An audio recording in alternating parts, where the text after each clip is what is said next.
विद्यार्थी मित्रों chapter number 7 उद्विकासनी हवे आपणे वात करवानी छे।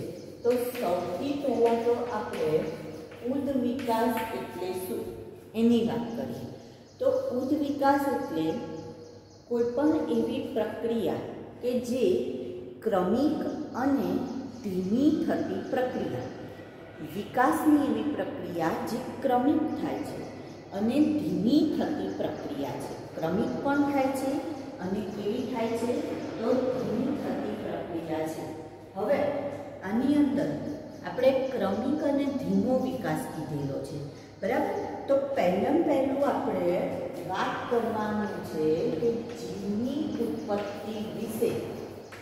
जीवनी उत्पत्ति विषेना विविध जे अनुमानो हता एनी आपणे वात करीशुं।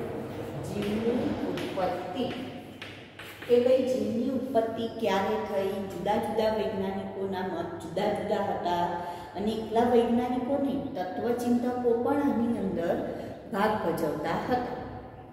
तो सौथी पहले एवुं कहे छे के आपणे जे અહીંથી આપણે જે તારા છે સ્ટાર એનું અને આપણી વચ્ચેનું અંતર એ શેમાં માપવામાં આવે છે તો કે પ્રકાશ વર્ષમાં માપવામાં આવે છે। શેમાં માપવામાં આવે? પ્રકાશ વર્ષ।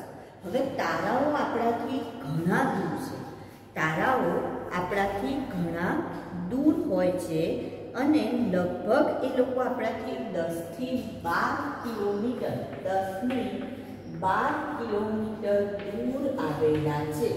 जे ताराओ छे ए आटला दूर आवेला छे, तेम छतां आपणे एनाथी एમને જોઈ શકીએ છીએ। તો એ શેના કારણે જોઈ શકીએ છીએ તો કે જે બ્રહ્માંડ છે એ બ્રહ્માંડમાં આપણી આંખો જે છે એ આપણી આસપાસની વસ્તુઓને આવી વસ્તુઓને જોઈ શકે છે।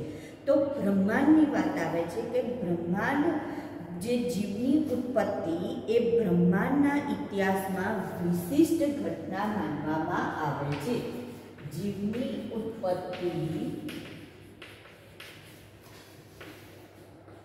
ब्रह्मांडना इतिहास में विशिष्ट घटना मानवामां आवे।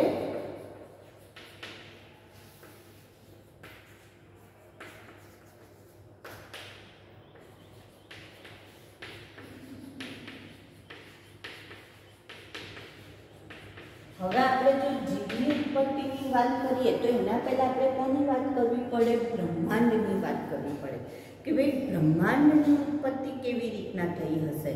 તો લગભગ બ્રહ્માંડ 20 મિલિયન વર્ષ જૂનું, બિલિયન 20 બિલિયન વર્ષ જૂનું બ્રહ્માંડ गणवामां आवे छे। ब्रह्मांड केटલું જૂનું છે તો કે 20 બિલિયન વર્ષ જૂનું છે અને આ બ્રહ્માંડમાં ઘણી બધી આકાશગંગાઓ આવેલી હોય છે।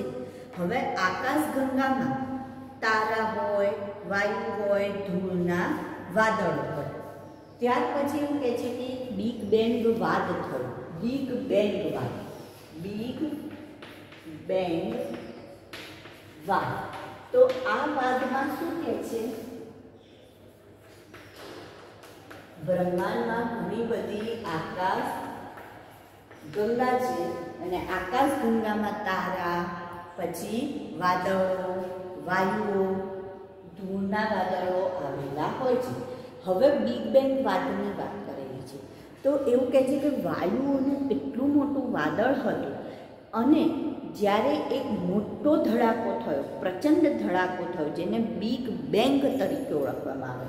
બિગ એટલે બહુ મોટો અને એવો મોટો ધડાકો થયો કે આ વાદળ આખું તૂટી ગયું અને તૂટી એ જે નાના નાના કણોમાં વિભાજિત થયું એ નાના નાના કણો એટલે આપણા ગ્રહો કે જેમાં સૌથી વચ્ચે સૂર્ય ગોઠવાયો અને એની આજુબાજુ સૂર્યની આજુબાજુ બધા ગ્રહો પોતાની પરિભ્રમણ કક્ષામાં ગોઠવાતા ગયા। तो એ કોને આભારી છે તો કે બિગ બેંગ વાદને આભારી છે ને આવી રીતના બ્રહ્માંડની ઉત્પત્તિ થઈ। આવી જ વાત સાબિત કરવા માટે એક મહામસીન મૂકેલું. તમે જો 2012માં તેમાં એક આવ્યું હતું કે 21 ડિસેમ્બર કેવી કોઈ તારીખ હતી કે એ દિવસે આ મહામસીનનો પ્રયોગ કરવાનો હતો, જે આપણે ધરતીમાં ગર્ભમાં મૂકવામાં આવ્યું હતું. અને આ બિગ બેંગ અથવા મહામસીન કે જેમાં જે પ્રચંડ ધડાકો થશે અને એના ઉપરથી એવું કહ્યું હતું કે પૃથ્વીનો આખો નાશ પણ થઈ શકે છે. એટલે બધા એવું કહેતા હતા કે આપણે 2012 તો આપણે કે છેલ્લો દિવસ એવું કહેતા હતા ઘણા લોકો, પણ એવું કશું થયું નહીં. તો વૈજ્ઞાનિકોએ પ્રયોગો કરીને એવું સાબિત કર્યું કે બ્રહ્માંડની ઉત્પત્તિ પણ આવા કોઈ પ્રચંડ ધડાકાના કારણે થઈ હશે, જેને બિગ બેંગ તરીકે ઓળખવામાં આવે છે. અને એમાંથી જ બધા ગ્રહો છૂટા પડ્યા હશે. હવે એનું જે તાપમાન હતું એ બહુ વધારે હતું, પણ ધીરે ધીરે તાપમાન શું થતું ગયું તો કે ઓછું થતું ગયું અને હાઇડ્રોજન તથા હિલિયમ જેવા વાયુઓ એની આજુબાજુ થોડા સમય બાદ સર્જાતા ગયા. ત્યાર પછી જે આકાશગંગા છે એમાં એક આકાશગંગા જોવા મળી, જેનું નામ હતું મિલ્કી વે. કઈ? Milky way. આનું બીજું નામ છે મંદાકિની. મંદાકિની નામની આકાશગંગા. મિલ્કી વે, દૂધ ગંગા અથવા તો મંદાકિની. દૂધ ગંગા અથવા એનું નામ હતું મંદાકિની. તો આવી જે આકાશગંગા હતી એ આકાશગંગામાં સૌરમંડળની રચના થઈ. આવી આકાશગંગામાં સૌરમંડળની રચના 4.5 બિલિયન વર્ષ પહેલા પૃથ્વીની રચના થઈ. આ જે આકાશગંગા છે તેમાં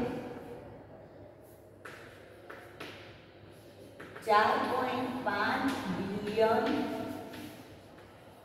વર્ષ પહેલા પૃથ્વીની રચના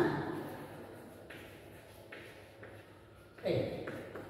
બરાબર. આજે મિલ્કી વે અથવા દૂધ ગંગા અથવા તો એને આપણે શું કહીએ છીએ મંદાકિની. તો આવી જે આકાશગંગા હતી એના સૌરમંડળમાં પૃથ્વીની રચના થઈ હોવાનું મનાય છે. હવે સૌથી પહેલાં શું હતું તો કે પૃથ્વી એક ધગધગતો ગોળો હતો. કેવો હતો? ધગધગતો ગોળો. પછી ધીરે ધીરે જેમ જેમ વરસાદ પડતો ગયો એમ એમ એનું તાપમાન ધીરે ધીરે ઠંડુ પડતું ગયું. ઠંડુ પડ્યું ત્યાર પછી એમાં પાણીની બાષ્પ એટલે કે વરાળ અને મિથેન, કાર્બન ડાયોક્સાઇડ, એમોનિયા જેવા વાયુઓ આવતા ગયા. ત્યાર પછી એમાંથી યુવી કિરણોના કારણે કિરણો પાણીને હાઇડ્રોજન અને ઓક્સિજનમાં વિખંડિત કરતા ગયા. શેમાં વિખંડિત કરતા ગયા?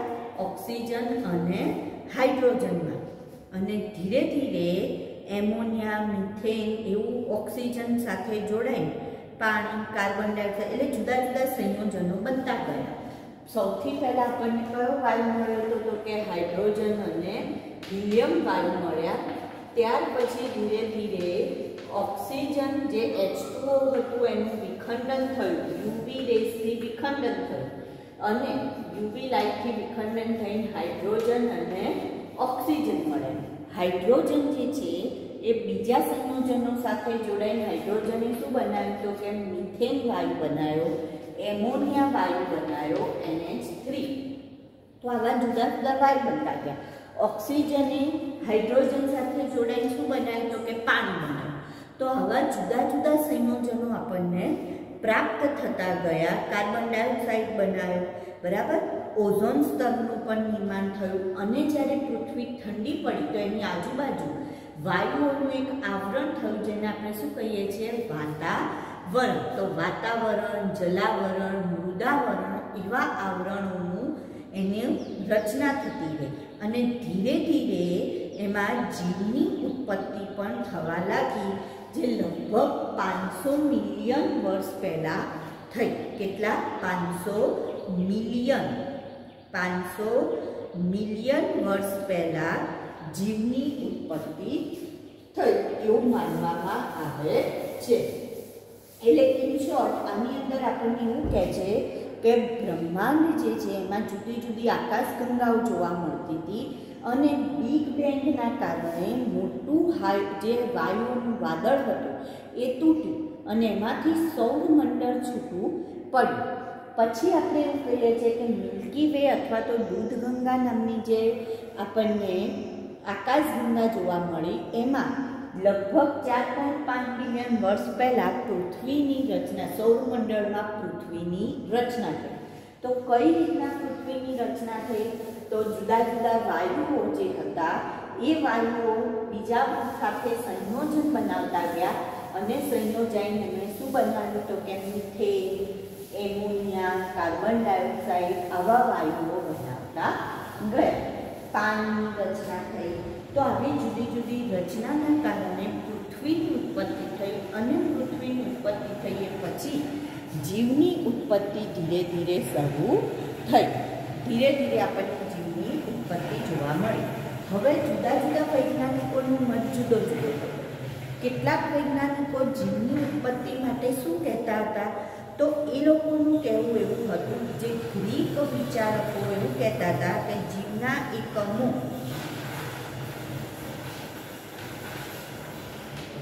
જે ગ્રીક તત્વચિંતકો હતા, બરાબર, એ લોકોનું કહેવું શું હતું? એ લોકોનું માનવું શું હતું? તો એ લોકો એવું કહે છે કે જીવના એકમો જેને સ્પોર્સ કહે છે, જે પૃથ્વી સહિતના વિવિધ ગ્રહોમાંથી સ્થાનાંતરિત થયા. પૃથ્વી સહિતના વિવિધ ગ્રહોમાંથી જીવના એકમો સ્થાનાંતરિત થયા. હવે જે જીવના એકમો છે એને શેના તરીકે ઓળખે છે? તો કે સ્પોર્સ તરીકે ઓળખે છે. શેના તરીકે ઓળખે છે? સ્પોર્સ તરીકે. પેન્સપર્મિયા હજુ પણ અમુક ખગોળશાસ્ત્રીઓનો માન્ય વિચાર છે. તો આ જે માહિતી છે એને પેન્સપર્મિયા કહેવાય. તેના તરીકે ઓળખાય પેન્સપર્મિયા, જેમાં શું કહે છે કે પૃથ્વી સહિતના વિવિધ ગ્રહોમાંથી જીવના એકમો સ્થાનાંતરિત થયા. એટલે જુદા જુદા ગ્રહો ઉપરથી એમ કે જીવ આવેલો છે એવું માનવામાં આવે છે કે ગ્રહો ઉપરથી જીવનો ઉદ્ભવ થયેલો છે અથવા તો ગ્રહો ઉપરથી જીવની ઉત્પત્તિ થયેલી છે. જુદા જુદા ગ્રહો ઉપરથી જીવ આવે છે, બરાબર. પછી કેટલાક વૈજ્ઞાનિકો શું માનતા હતા કે જીવ શેમાંથી આવે છે? આ એક માન્યતા. જીવની ઉત્પત્તિ માટે જુદા જુદા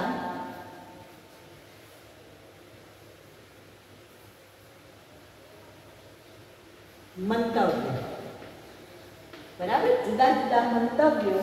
એમાં પહેલું મંતવ્ય ગ્રીક તત્વચિંતકોએ આપ્યું અથવા તો એને પેન્સપર્મિયા કહેવાય, જેમાં શું માનવામાં આવે છે કે પૃથ્વી સહિતના ગ્રહોમાંથી, વિવિધ ગ્રહોમાંથી જીવના એકમો સ્થાનાંતરિત થયા, એટલે કે આવ્યા.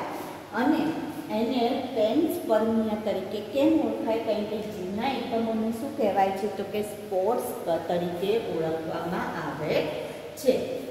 એ પછી બીજી માહિતી એવી મળી કે જીવનો ઉત્પત્તિ ક્યાંથી થઈ હશે? તો કે સળતા પદાર્થોમાંથી થઈ છે. સળતી કહેવાતી વસ્તુઓ, જીવની ઉત્પત્તિ સળતી કહેવાતી વસ્તુઓમાંથી થાય છે. એટલે કે ધારો કે ઘાસ હોય, બરાબર, સળતું જે ઘાસ હોય ને એ ઘાસમાંથી, સળતું ઘાસ અથવા કાદવમાંથી, સળતા ઘાસ અથવા કાદવમાંથી. તો કેટલાક શું કહેતા હતા કે જીવની ઉત્પત્તિ શેમાંથી થઈ? તો કે છાણમાંથી અચાનક જ છાણમાંથી એમ કે જીવની ઉત્પત્તિ થઈ. છાણમાંથી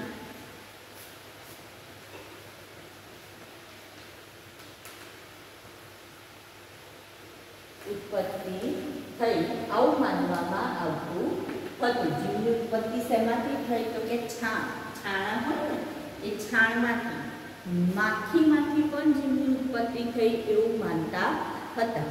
ત્યાર પછી લૂઈ પાસ્ચર આવ્યા અને એમને પ્રયોગ કર્યા અને એમને બહુ જે વાત કરી ને એમાં બહુ માલ નહોતો. કેમ તમે જુઓ, એમણે શું કીધું, જીવની ઉત્પત્તિ શેમાંથી થઈ તો કે પૂર્વ અસ્તિત્વ ધરાવતા જીવમાંથી.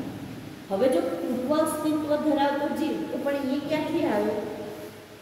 પહેલા જે અસ્તિત્વ ધરાવતો જીવ હોય એમાંથી થઈ તો પણ એ જીવ આવે ક્યાંથી? જીવની ઉત્પત્તિ પૂર્વ અસ્તિત્વ ધરાવતા જીવમાંથી. એટલે આ શું થયું? જો આ જે છે એને અજીવ જનનવાદ કહેવાય. અજીવ કે જેમાં જીવ નથી ને એમાંથી જીવની ઉત્પત્તિ થઈ છે. બરાબર? લૂઈ પાસ્ચર એવું કહે છે કે પૂર્વ અસ્તિત્વ ધરાવતા જે જીવ હતા એમાંથી જીવ. તો પણ આ પૂર્વ અસ્તિત્વ ધરાવતો જીવ આવ્યો ક્યાંથી? એટલે આ કેવું થયું? એક પેલો પ્રશ્ન થયો, પહેલે અંડા કે પહેલે મુર્ગી? પહેલે અંડા કે પહેલે મુર્ગી? મુર્ગી પહેલાં આવી કે અંડું પહેલાં આવ્યું? તો એવો જ પ્રશ્ન અહીંયા આ લોકોને જાણતો હતો. હવે આના માટે લૂઈ પાસ્ચરે એક પ્રયોગ કર્યો. એમણે જંતુ રહિત ફ્લાસ્કમાં મૃત ઈસ્ટ દાખલ કરી. જંતુ રહિત એક ફ્લાસ્ક લીધો,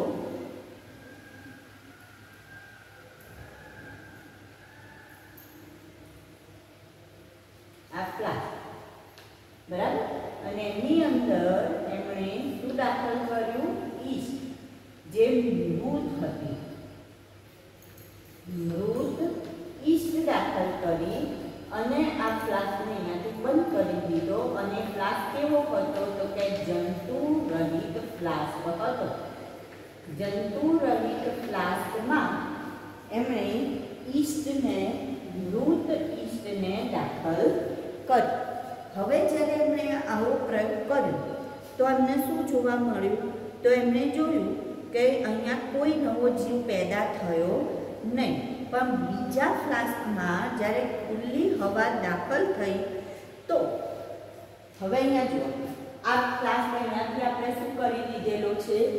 બંધ કરી દીધેલો છે. આ એક પ્રયોગ કર્યો, બરાબર. તો અહીંયા નવા જીવની ઉત્પત્તિ થતી નથી. નવા જીવની ઉત્પત્તિ થતી નથી. પછી એમણે જે પ્રયોગ કર્યો એ પ્રયોગમાં શું કર્યું એમણે? તો એમણે જે ફ્લાસ્ક હતો એથી બંધ હતો. આ ફ્લાસ્ક કેવો છે?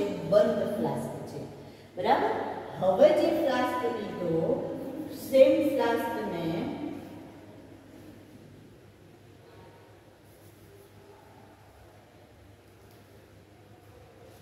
હવામાં કેવો મૂકી દીધો? ખુલ્લો મૂકી દીધો. તો આ મૃત ઈસ્ટ છે, મૃત ઈસ્ટ. અને જ્યારે એને હવામાં ખુલ્લો ફ્લાસ્ક, તો શું થયું? તો કે એને હવા મળી તો એના કારણે અન્ય સજીવોની ઉત્પત્તિ એને જોવા મળી. અંદર અન્ય સજીવોની ઉત્પત્તિ જોવા મળી.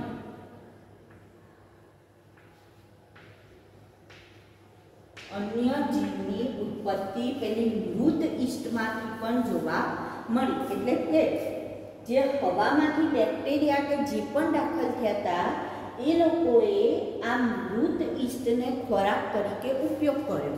એટલે મૃતોપજીવી સજીવોની ઉત્પત્તિ એને જોવા મળી. તો અહીંયા શું થયું? જીવની ઉત્પત્તિ જોવા મળી. એટલે આના ઉપરથી એમણે એવું કીધું કે જીવની ઉત્પત્તિ પૂર્વ અસ્તિત્વ ધરાવતા જીવમાંથી જ થાય છે. પણ એમની લિમિટેશન શું આવ્યું? કે એ સાબિત ના કરી શક્યા કે આ ઈસ્ટ ક્યાંથી આવી છે, એવું સાબિત કરી શક્યા નહીં. ત્યાર પછી જે ઓપેરિન અને હાલ્ડેન જે આવ્યા, કોણ? ઓપેરિન અને હાલ્ડેન, એમણે રજૂ કર્યું કે રાસાયણિક ઉદ્વિકાસ થાય છે, એટલે કે કાર્બનિક અણુમાંથી જીવનું પૂર્વ અસ્તિત્વ ધરાવતા અજૈવ કાર્બનિક અણુમાંથી જીવની ઉત્પત્તિ થાય છે. આવું ઓપેરિન અને હાલ્ડેને કીધું. શું કીધું ઓપેરિન અને હાલ્ડેને? ઓપેરિન અને હાલ્ડેન તો એમણે એવું કીધું કે પૂર્વ અસ્તિત્વ ધરાવતા, જો લુઈ પાસ્ટરનું જે કામ હતું ને એમાં થોડો સુધારો કર્યો, અસ્તિત્વ ધરાવતા અજૈવ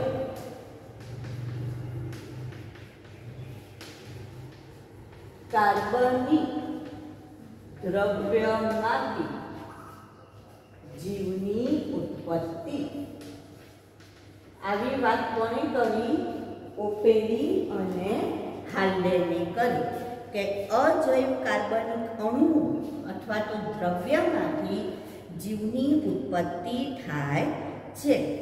તો આને રાસાયણિક ઉદ્વિકાસ, આના પછી જ રાસાયણિક ઉદ્વિકાસની વાત આવી કે જેમ કે અકાર્બનિક અણુઓ ભેગા મળે એટલે શું બને? તો કે કાર્બનિક અણુઓ બને છે. અને મિલરે પછી પ્રયોગ કર્યો. હવે આની અંદર આપણે જો અજૈવ કાર્બન અણુ જોઈએ ને તો એમાં RNA, પ્રોટીન એની વાત કરી શકાય.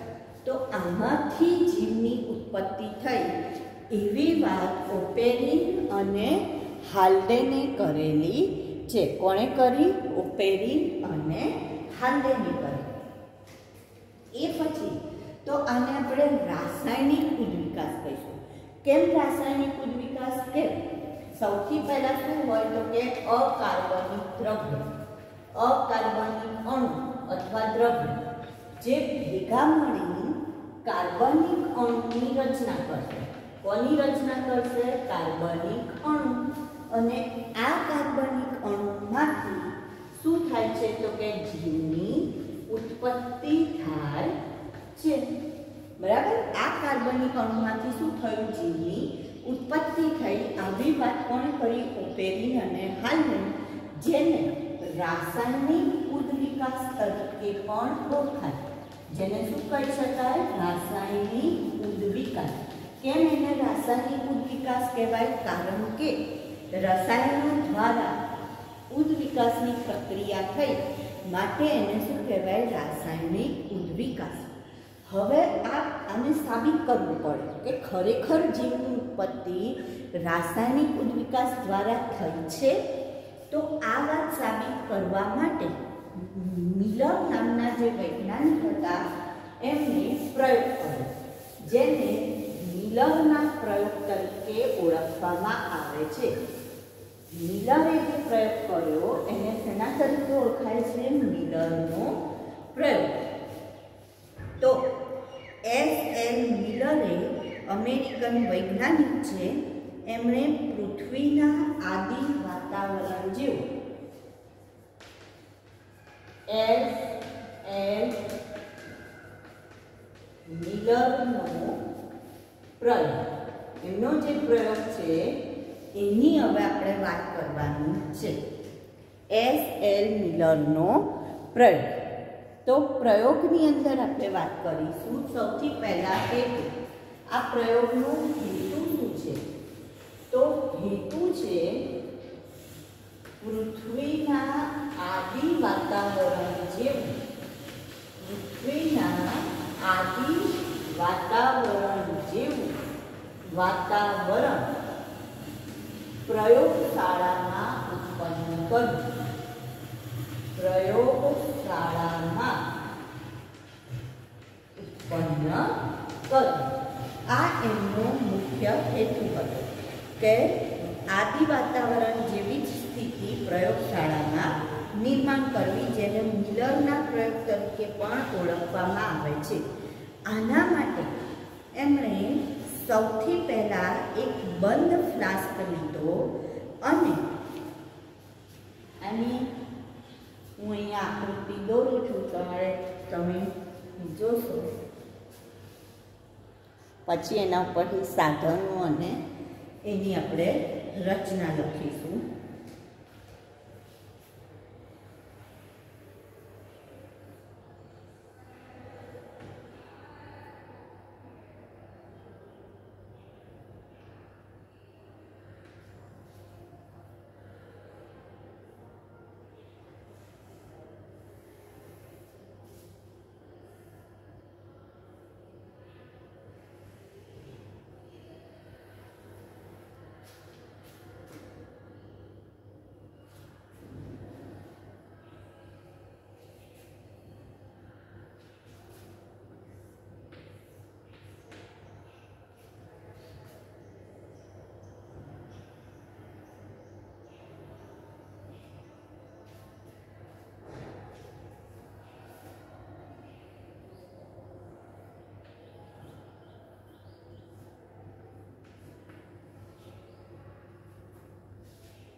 અહીંયા આ રીતનું આપણને જોવા મળશે.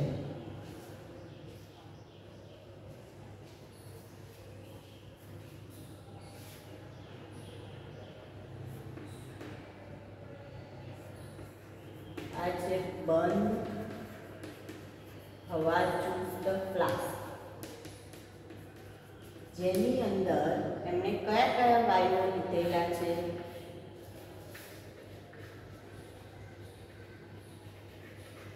તો એની અંદર CH4, methane, NH3, ammonia, H2 એટલે હાઇડ્રોજન અને પાણીની વરાળ એટલે કે પાણી અથવા તો પાણીની વરાળ H2O લીધેલા છે. આ શું છે તો કે ઇલેક્ટ્રોડ. ત્યારબાદ તેમાં 2 ઇલેક્ટ્રોડ ગોઠવેલા છે.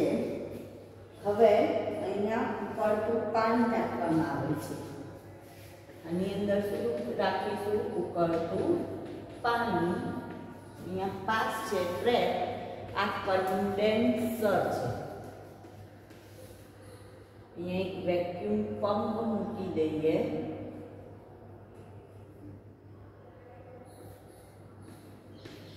Vacuum pump.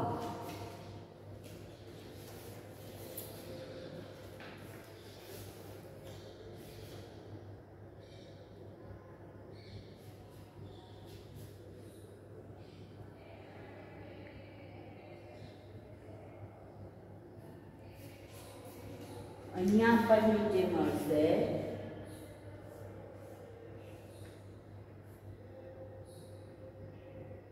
અહીંયા પાણીનો પ્રવેશ, અહીંયા પાણીનો નિકાલ, અહીંયા પ્રવેશ,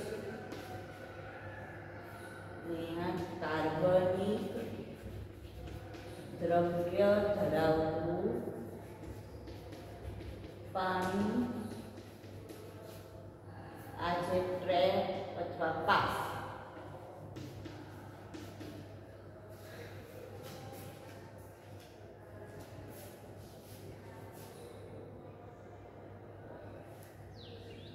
હવે આ જે પ્રયોગ છે, પ્રયોગની અંદર એમણે શું જોયું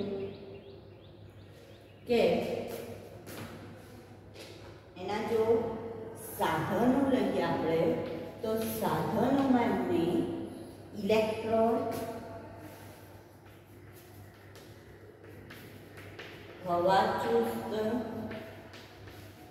ફ્લાસ્ક, પછી કન્ડેન્સર એનો ઉપયોગ કર્યો. હવે પદાર્થમાં જોઈએ તો કયા કયા પદાર્થ લીધા? તો મિથેન,